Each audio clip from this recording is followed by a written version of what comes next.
moving is, well, it's almost always described as this exciting fresh start, right? Like a beautiful blank canvas. Oh, absolutely. But the reality is usually just a chaotic sea of cardboard boxes and, missing scissors and that terrifying realization that you have zero idea which box holds the coffee maker. Yeah, it is an incredibly vulnerable, exhausting state to be in. You're just standing there in an empty room, totally depleted, wondering if it's like too late to just sleep on the floor and deal with everything tomorrow. Right, exactly.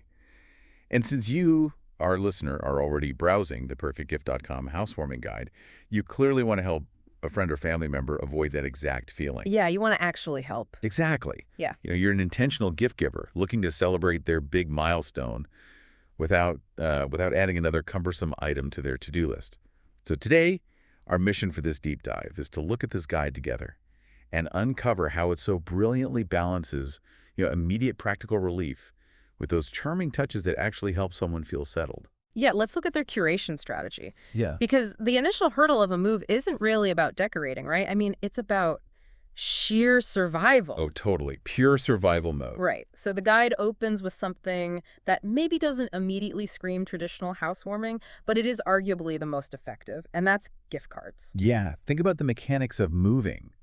The expenses are just constantly compounding, Security deposits, movers, endless trips to the hardware store. It adds up fast. It does. So handing someone a Visa or like a TJ Maxx gift card, it just directly removes that friction.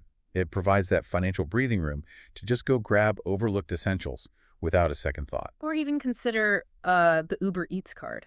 Oh, yes. When the fridge is completely empty and the stove isn't even plugged in yet, Right. I mean, having a hot meal arrive at the door is a fundamental lifesaver. It really is. Yeah. It's honestly like running a marathon where the finish line is literally just more unpacking. So these practical gifts, they act as like critical hydration stations along the route. Mm.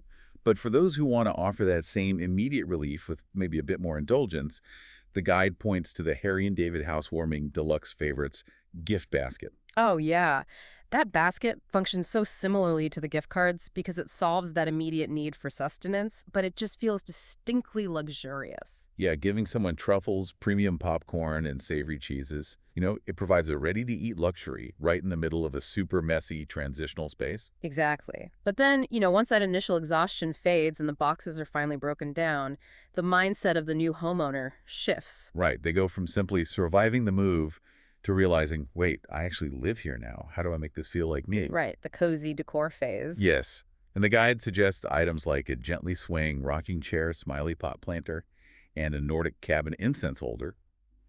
But I have to challenge this recommendation a bit. Oh, really? Why is that? Well, I bought people art or decor before, and a year later, it's just awkwardly hiding in a guest closet. Isn't gifting decor incredibly risky when you don't really know their evolving style? The hidden in the closet problem is a very real pitfall of gifting. I will give you that. However, if we look at how these specific items are curated, we see a deliberate strategy to neutralize that risk. Okay, how so? Well, they are intentionally small-scale and adaptable. Take the hand-carved, minimalist wooden cat figurine, for example. Right, the little cat. Yeah, it relies on a completely neutral wood tone. By avoiding bold colors or massive footprints, the odds of it clashing with a future couch or a rug are incredibly low. Oh, I see the logic there. It can just quietly sit on a windowsill or a bookshelf without demanding to dictate the entire room's aesthetic. Precisely. Furthermore, they serve a really calming function during a chaotic time.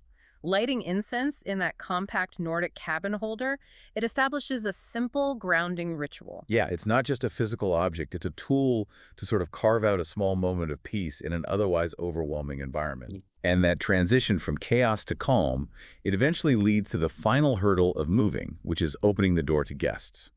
The shift from we live here to we host here. Yes, the hosting phase. Right. And the guide highlights pieces like a rustic octopus charcuterie board for some nautical flair, a really luxurious Tuscan kitchen marble wine cooler, and a Tunisian tiled snack tray. But instead of just being pretty objects, how do these actually serve the new homeowner? Well, they cleverly bridge the gap between everyday utility and artisan beauty. The brilliance of the curation is all in the versatility. Take the Tunisian tray, for instance. Okay, yeah. Yes, it is beautiful for serving appetizers when friends finally come over to see the new place. But on a random Tuesday, it is sized perfectly to just sit by the front door and catch wayward keys or unopened mail. Oh, wow. So it solves a daily organizational problem while effortlessly doubling as hosting gear. Exactly. And that flatters your thoughtful eye as the giver, while seamlessly fitting into the receiver's actual day-to-day lifestyle. That is so smart. Yeah. Ultimately, as you, the listener, look over your options in this guide, I think the underlying takeaway is that you do not need to stretch your budget to find the perfect item. No, you really don't. The best housewarming gifts aren't necessarily about the physical object itself. They are about giving the recipient a tool to make their new reality just a little bit easier and more welcoming. Exactly.